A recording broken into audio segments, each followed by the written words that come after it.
প্রিয় বন্ধু আসসালামু আলাইকুম।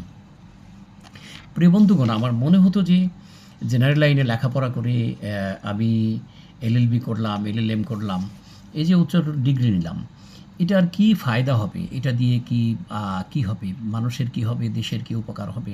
হ্যাঁ, সমাজের কিছু উপকার তো হবেই।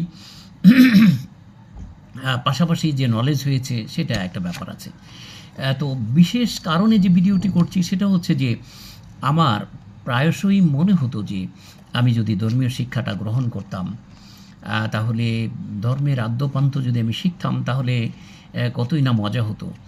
এই আফসোসটুকু ছিল আজকে বড় আলেম হলে তাহলে আমি দেশে বিদেশে বক্তৃতা বিবৃতি দিয়ে বেড়াতে পারতাম, ধর্মের বিষয়গুলো বয়ান করতে পারতাম।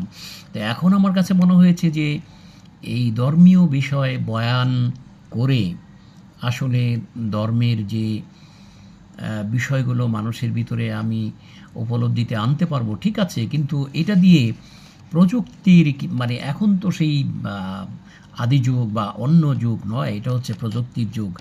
এটা হচ্ছে এআইয়ের যুগ। এই যুগে আমাদেরকে নলেজ অর্জন করতে হবে এআইয়ের উপরে। তা না হলে আমরা দেশকে যেমন রক্ষা করতে পারবো না, নিজেদেরকেও রক্ষা করতে পারবো না। যেমন ধরুন 90-র দশক থেকে পৃথিবীতে যেভাবে ধর্মীয় ইসলামী রাষ্ট্রগুলোকে গুঁড়িয়ে দেওয়া হচ্ছে, রাষ্ট্র ব্যবস্থাকে গুঁড়িয়ে দেওয়া হচ্ছে, সেখান থেকে উত্তরণের পথ কি? যারা মাথা উঁচু করে দাঁড়াতে পারবে, যারা প্রতিরক্ষাকে শক্তিশালী করতে পারবে, প্রতিরোধ গড়ে তুলতে পারবে, তারাই একমাত্র তাদের স্বাধীনভাবে ধর্মকর্ম করে যেতে পারবে বলে আমি বিশ্বাস করি। এই ভিডিওটি এখানে শেষ করছি।